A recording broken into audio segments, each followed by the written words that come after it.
What up, YouTube? This is Mr. Willis, and we back for another reaction. So we got this video talking about a couple of teens on a shooting spree. So it's two teens on a shooting spree. So we're gonna actually get into this right now, get our commentary on, and just see what is going on. All right, let's get into this.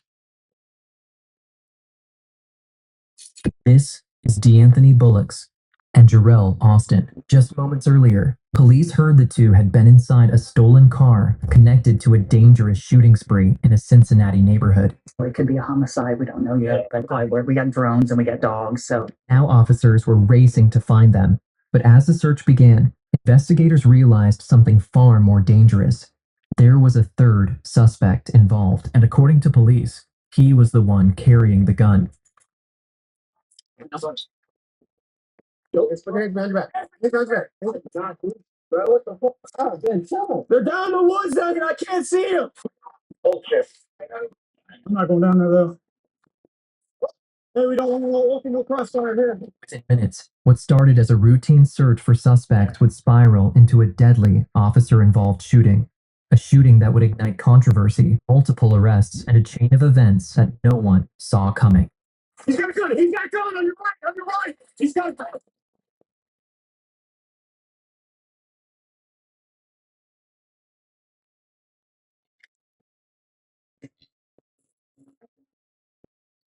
The early afternoon of May 1st, 2025, police in Cincinnati, Ohio, received a report about a stolen vehicle that had just been located after a drive-by in the local neighborhood. The car was along Warsaw Avenue in East Price Hill. The vehicle had been stolen earlier that day from Edgewood, Kentucky, and was tracked by the owner using a GPS. It seems like a routine stolen vehicle recovery quickly took a turn. Inside the car were suspects Ryan Hinton, D'Anthony Bullocks, and Jarrell Austin. The moment officers approached, the doors flew open and the suspects bolted, scattering in different directions through the neighborhood.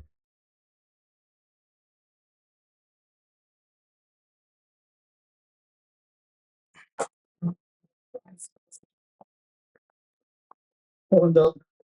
Here. Wow. I know this.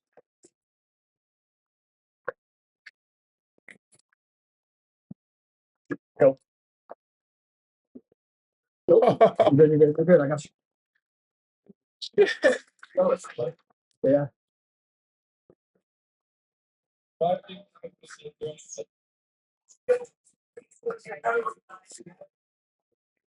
Hold the channel.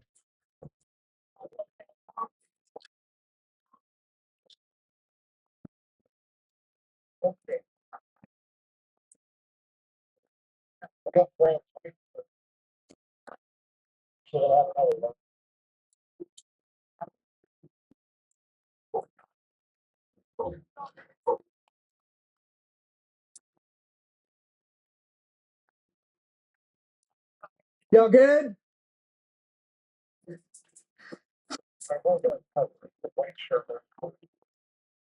Oh, good. We're good. We're good. Good. Yeah. I was. And he fell through the woods and was crawling through the woods and. Just like that, all three suspects were loose in the neighborhood.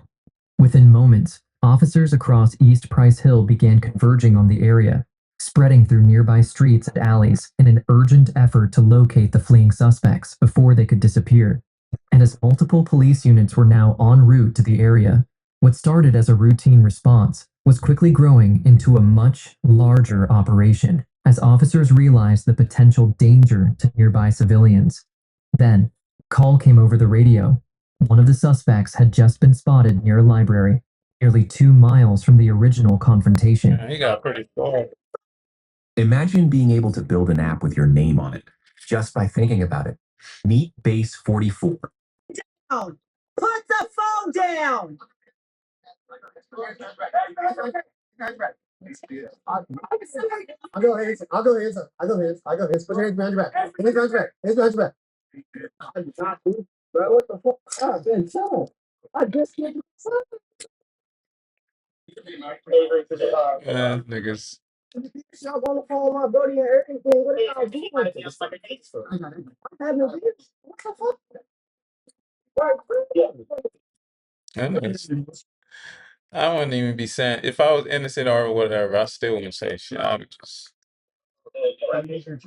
like, I need to talk to a sergeant. What's going on? That's it. All that. I just came over to pointing guns and tell me what the fuck did I do? Officers soon detained the first suspect near the library. Oh, At is that first, what it looked like a breakthrough. One of the three suspects had finally been caught, but the suspect insisted he had nothing to do with the incident, claiming he had simply been walking through the area.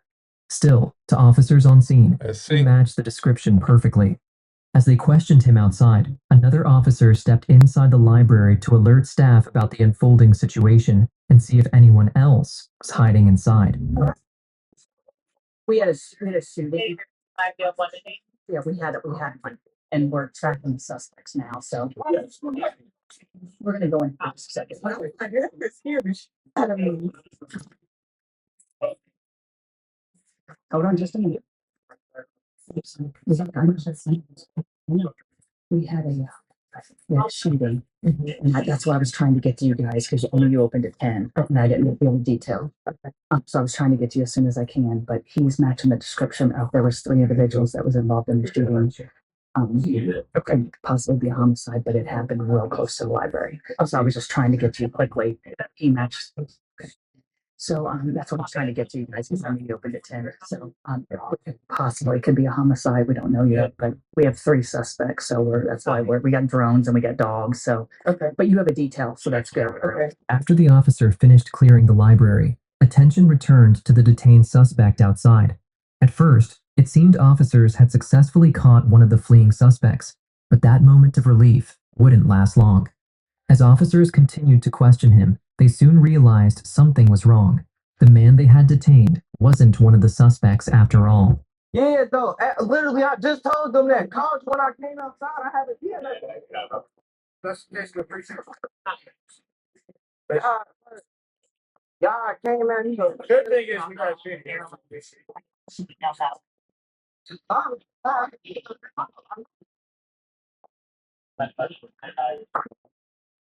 Now, if I did something, I seen y'all pulling up, I would have ran. I ain't gonna lie. I would have ran. I'm gonna tell y'all too. I would have took out. These cops would have came off and everything. I would took out. I ain't gonna lie. I ain't do nothing. So I ain't got no reason to run. I ain't do nothing. I ain't got no reason to run. None of this. Okay. You ain't got one second. You fired any guns there? No fireworks or anything? No. Okay, listen. Somebody shot at a police officer. Did you shoot at a police officer? No, sir. Do you mind if I take the DSR? You go tell me if you shot a gun today or not. Okay. Okay.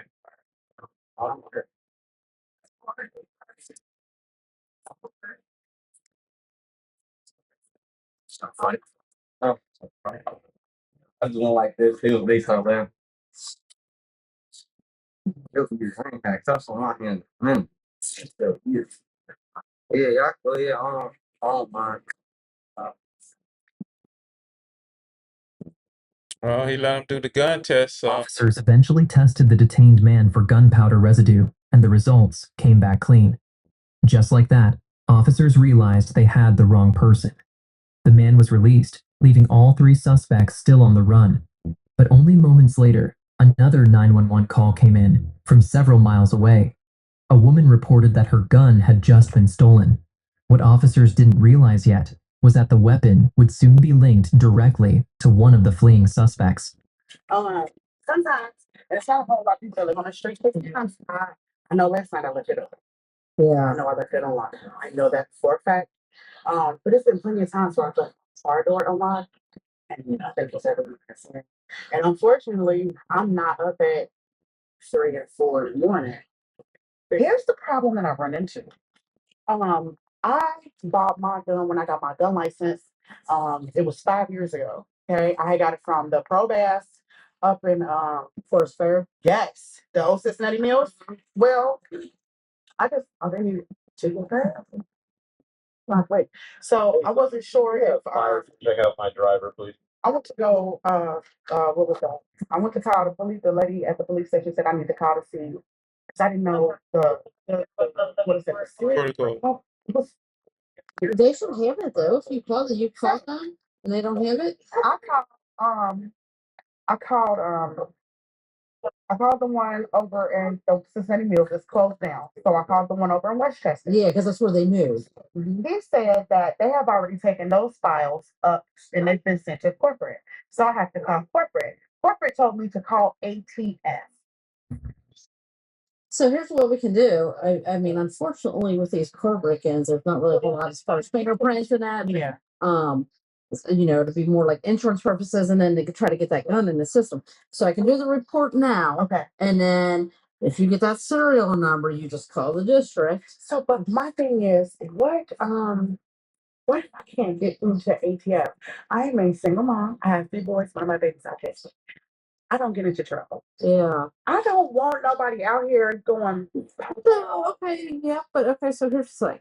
For some reason, you can't get through to them by eventually I think you'll get through to them. Yeah, because I But sent the email. it might be time consuming, but I think eventually you'll get through to them. Officers kept the report in mind as they continued canvassing the surrounding area, hoping to locate one of the suspects. But as the hours passed, with no sign of them, more units joined the search. What had started as a simple investigation was quickly turning into a massive manhunt across the area. With that, officers split into teams and began retracing the last locations where the suspects had been seen, hoping the next lead would finally bring them closer.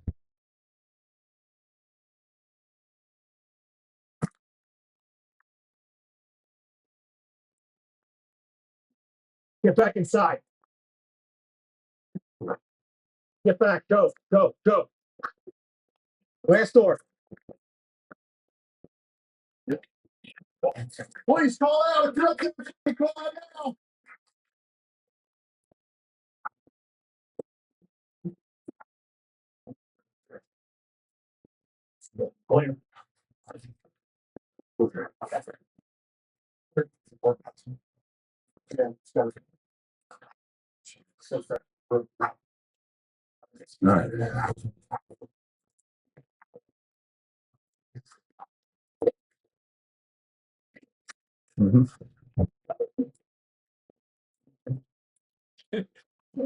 Thinking they gonna get smoked.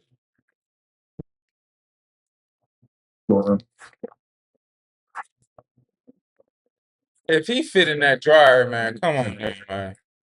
I guess you got to check. I don't know. I guess. Officers searched the inside of the block. They found nothing. With no sign of the suspects, they shifted their focus outward, expanding the search to the outside of the building. What do you think?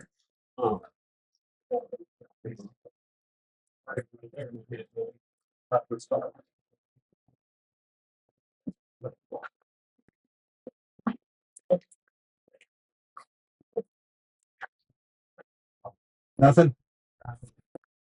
Hold again. No. Okay. As time continued to pass, officers and the SWAT team began to feel the pressure. Lead after lead had gone cold, and it seems the suspects might have slipped away. But just as things were starting to look bleak, one of the search teams on the other side of the neighborhood launched a drone and spotted a suspect running into a wooded area. Damn. With that, officers quickly formed a plan to trap the suspect from both sides. One group moved to the front, creating noise to distract him, while another team quietly approached from behind. The tactic is known as a pincer movement, a strategy commonly used by police to prevent a suspect from escaping, control the area from multiple angles, and allow one team to approach while the other keeps the suspect distracted.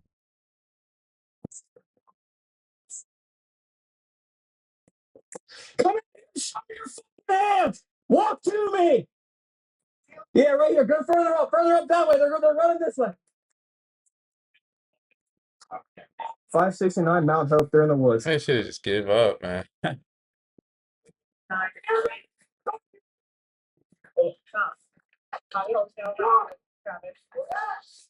They're down in the woods down here. I can't see them. Black shirt should be towards you. With the first group keeping the suspect distracted, the second team quietly moved in from behind, and within moments, they were able to capture him. God. 569. Hold down for Albert and Travis.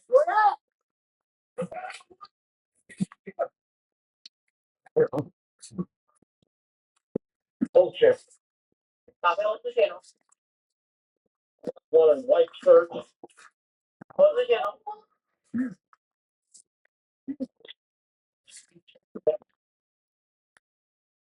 Javi Pinabar.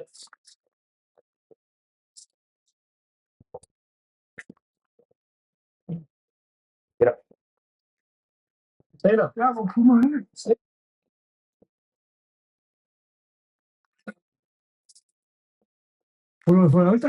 Stand up.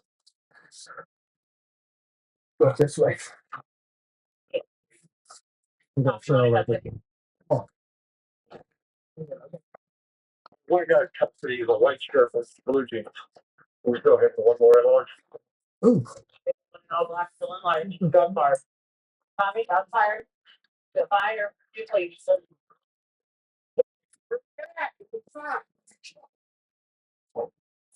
Throw fire, we're back here. Came from the 27th, 24th summit. Everybody, please. I'll say shots fired. Tommy, I failed this first.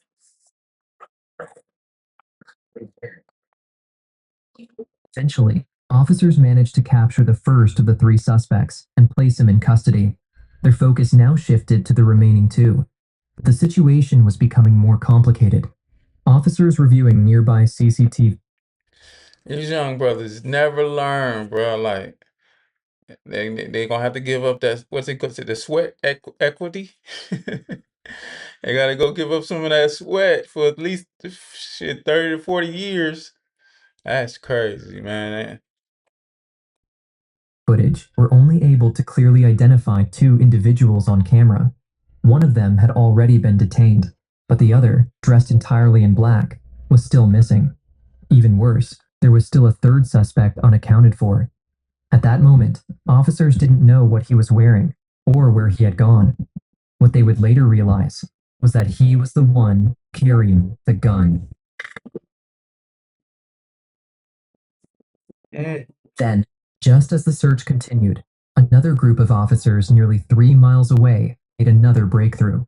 They spotted a 2nd suspect, quickly moved in, and were able to detain him. 3122, I got one coming down at me at Warsaw and Glenway. Step down here. Keep your hands where I can see him. Step down here. Walk towards me. Okay. Step towards me. Keep walking towards me. Drop it. Go ahead and turn around for me. Walk backwards towards me.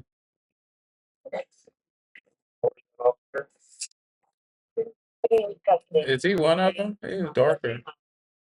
Tommy got one of us people on my water. He's darker than them. Literally on my way to work. I work right here. Tommy likes us for her, likes I love you, Tommy.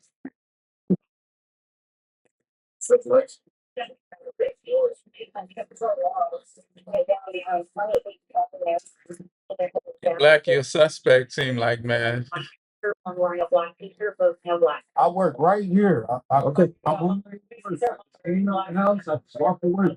Sitting down around on this wall.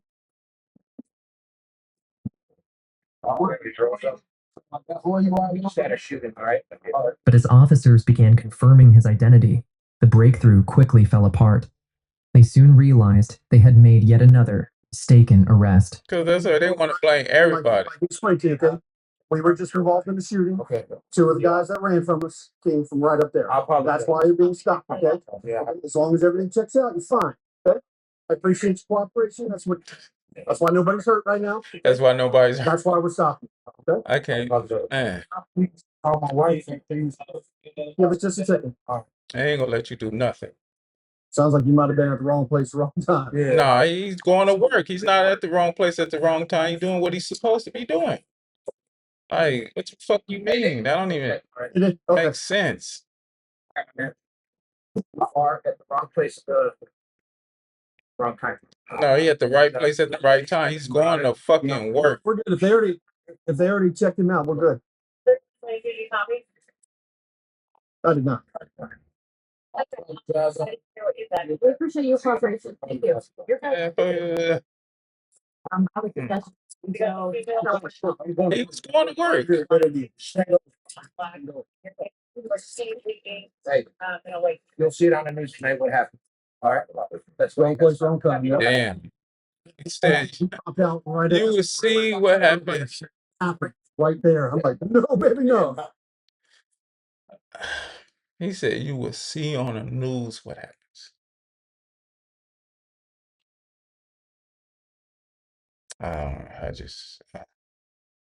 Let's get into it. All right, we'll go back down the State Streets and Fish. I appreciate it. I gave me a little bit of the oh. And it's really not about black and white, but you can't help to feel something about this. Like, you know what I mean? Like, you know, oh, of course they don't know all the such, but they showing pictures. You know what I mean? And I don't know. They need some better training. You know what I mean? Because some of these people, just innocent people in this situation. You know, I know they feel powerful. They all, you know, YTs or whatever you want to call them, but nah, man. Yeah. Right. With two suspects still on the run, officers brought in And even the way they look at you and talk to you, like, even if you're not the suspect, they may try to make you feel less. Like they got power over you, you know? Try to give them their respect, but units to help track them down. The dogs were given the scent from the stolen car, allowing them to begin following the trail of the people who had been inside. At first, it looked promising, as the canine units quickly picked up movement through the neighborhood. But the trail wouldn't be easy. Officers knew the scent could disappear at any moment. Still, they pressed forward, releasing the canines and beginning the search through nearby yards and wooded areas.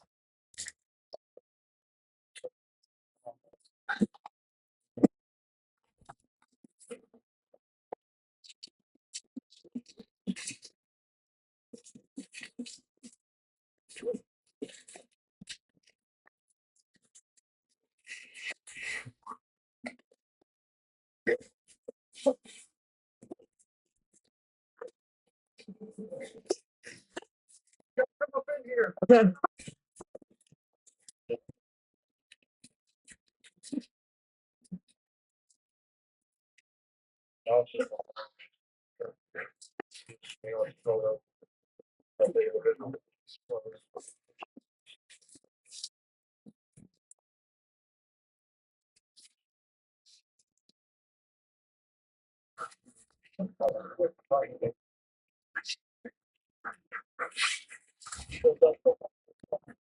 Unfortunately, officers still had no success locating the suspects. As the canine units began pulling back from the search area, another unit received a new tip. Someone reported seeing a suspect either hiding in or running past a nearby garage. With that information, officers quickly moved in to take control of the area and investigate the new lead.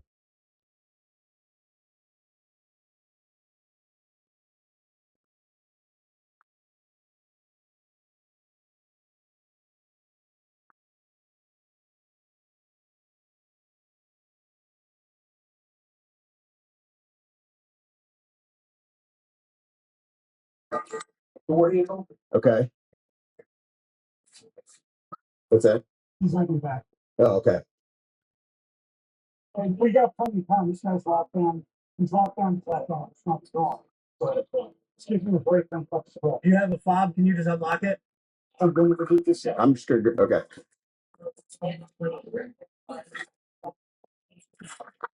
Stand by. Just stay on it. Okay, clear back.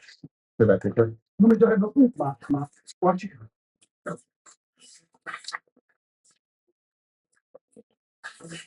It's unlocked. So, I see nothing in the back seat. Trunk and back seat look clear to me. Clear all the way to the floor. Back there, Donnie. Yet again, officers found no sign of the suspects. Lead after lead either led to empty areas or the wrong person. Just as it seemed like the search was coming to a dead end, the unit positioned at the top of a nearby hill spotted something. A man, dressed entirely in black, moving through the area. Mitchell, what? And I'm out there in the woods. 569 in the woods. Tommy, hold it down for non-emergency. Okay. Tommy, hold the channel. Tommy, the one and all the fire. What? Tommy, got fired. To fire, you please. 27, 24. Yeah, stop. 20, yeah, that's right behind it. Yeah. What's that address again? 27. Using the same tactic as before, officers moved to flank the suspect from both sides of the wooded area, slowly pushing him out toward an open clearing. What the suspect didn't know was that an entire unit of officers was already waiting for him on the other side.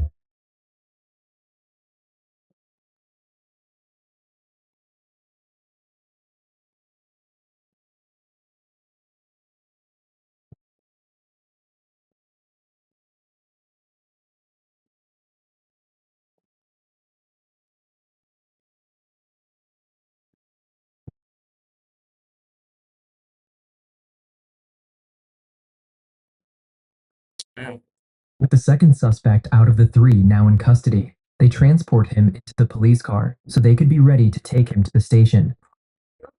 How about me?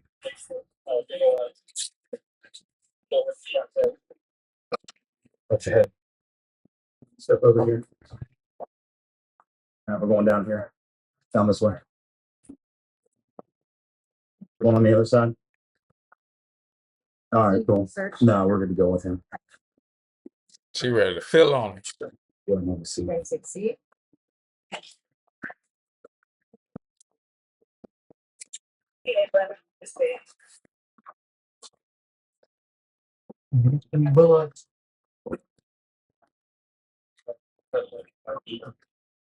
With two of the three suspects now in custody, it looked like officers were finally gaining control of the situation. But there was still a major problem. Earlier in the day, a woman had reported that her gun had been stolen, and officers still hadn't found it on either of the suspects. That meant the last suspect still on the run could very well be armed. So while some officers transported the first two suspects to the station to be identified, the rest remained on high alert, continuing the search for the final suspect, still somewhere out there. Just as officers began gaining control of the situation, another 911 call came in. A homeowner reported seeing someone running through their backyard. The caller didn't realize it at the time, but the person they had just seen was the final suspect officers had been searching for. And because the sighting was so close to where units were already positioned, officers immediately knew they were closing in.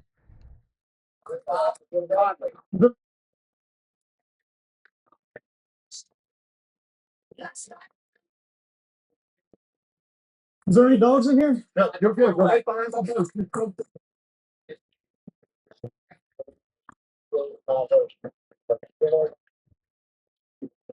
Nope.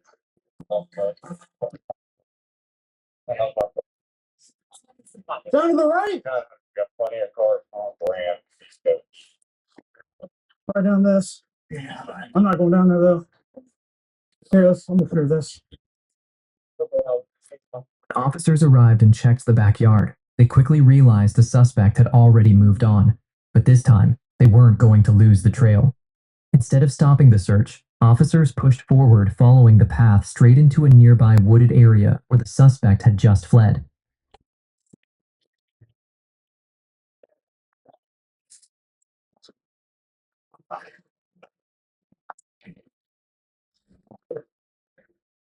I'm gonna go down this little landing right here. Tommy, what is custody? I thought they got the white shirt. Make sure for the solution. We'll still hit the one. Go hard. Tommy,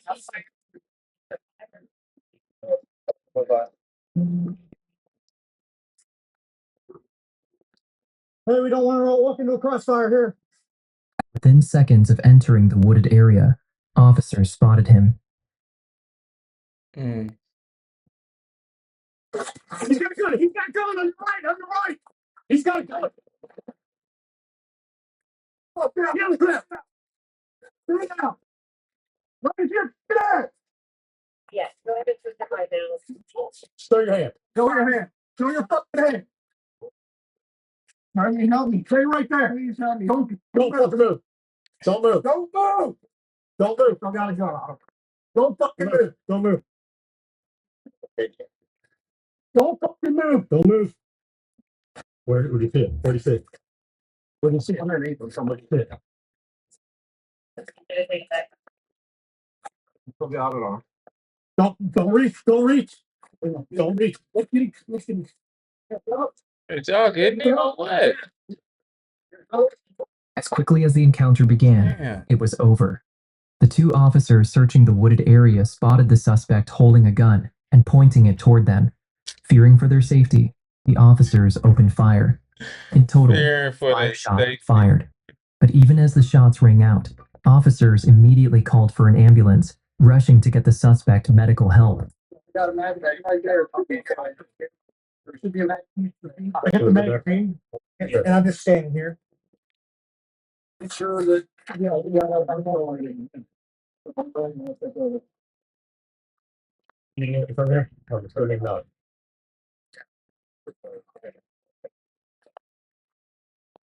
Yeah.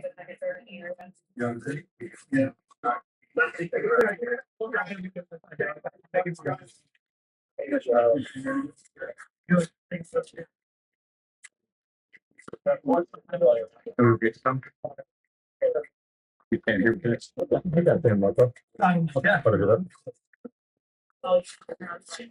Despite the efforts of officers and medical personnel at the scene, He the died. suspect was later pronounced deceased. He was eventually identified as 18-year-old Ryan Hinton. With that, officers had finally located all of the suspects involved, but it had come at a cost. And as the minutes passed, news of Ryan Hinton's death began spreading quickly, eventually reaching his family.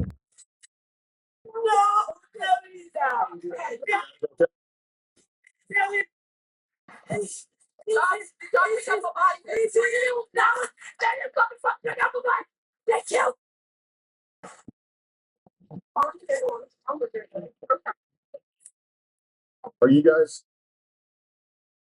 Family. I'm just welcome. That's 32 along here, so might be family. Come on, let's go in. We don't know what happened. We just found out. Are you, there's nobody. Mother-in-law. There's nobody in. There's nobody in there. Do you want to talk to somebody? We don't know. We just got a phone call. We don't know this is our nephew. His mother's not in the state. We're his family. So all investigators are down at 801 Lynn Street. You know where that is? That's his name, number one. Not District 1. It's the We need to. Criminal Investigation Center. Know where that's at. West 8th and Lynn Street. Okay. You know where that Shell station is? Like the White Castle? I got it. That's 801 Lynn. That's where all the investigators are. Where's his body? Where is he at? It's at the hospital. Oh, he's already at the hospital. I don't know. I don't know his name. I'm just Okay. saying the person that was involved is at the hospital. Okay. Get in the because you can't drive. I'll come back and get my car. Don't have the answer for you down there. Okay. Okay. I'll make that guy for an ultra. Keep keys out the moon car. Give me a handicap parking so I can push that. You want me to move it? Let me move it. Okay. Are you think it's going to be okay? Can you make it down there? Yeah, yes. As Ryan Hinton's family struggled to process the news, the medical examiner would later release the findings of his autopsy. According to the report, Hinton had been struck by 3 rounds. 1 round entered under his left arm and passed through his chest, critically damaging his heart before exiting near the center of his chest. Another round struck his left forearm, causing a non-fatal soft tissue injury. A third round caused a soft tissue wound near his upper back and right shoulder area. Investigators determined that the chest wound, the one that struck his heart, was the fatal injury and was likely the first shot that hit him. Back at the station, officers sat the two suspects down and were able to identify them as 19-year-old DeAnthony Bullocks and 18-year-old Jarrell Austin. During questioning, both admitted they had been inside the stolen car with Ryan Hinton. The car had been stolen earlier that day from Kentucky, and when officers approached the vehicle, all of them ran. Bullocks and Austin told investigators they fled through the neighborhood trying to get away, which is why officers had to search the area using drones, K-9 units, and multiple patrol teams before finally arresting them. However, both suspects insisted they had nothing to do with the shooting. Investigators later confirmed that neither of them fired a weapon. According to police, the only person armed at the time was Ryan Hinton, who officers say pointed a gun toward them before the shooting occurred. Why didn't fire if he pointed it? In the end, the death of Ryan Hinton quickly became the center of a growing legal battle, as his family began demanding answers and calling for a full investigation into the officer-involved shooting. Just days later, the situation took an even more tragic turn when Hinton's father, Rodney Hinton Jr., was charged with aggravated murder Oh, that's his dad. driving his car into a Hamilton County sheriff's as a protest. That story. Surviving suspects from the stolen vehicle, DeAnthony Bullocks and Jarrell Austin, were charged in connection with the incident and later pleaded guilty to obstructing official business. Oh, I remember the story of the guy who took revenge for his son's death. Now we get the backdrop of what happened. That's crazy. I mean, it's a little message to the youngest because it seems like they live in a GTA life, and when they come to find out, it's not really worth it, man, because all you get at the end of it is death, or you go to prison for a long time, man, and they gonna have you sweating. But this just a message to the youngest, man. It's not worth it, man. Get out the streets, but they don't listen. So it's like you just talking to the dead. This is Mr. Willis. This was a great video. So I'd like you to like, share, subscribe. Do your part. I do my part. Oh man, it's a tragedy though. When you think about just all the lives that's always just keep being lost to this street bullshit and street life. Man. This is Mr. Willis, and I'm gone. Have a great one. Peace.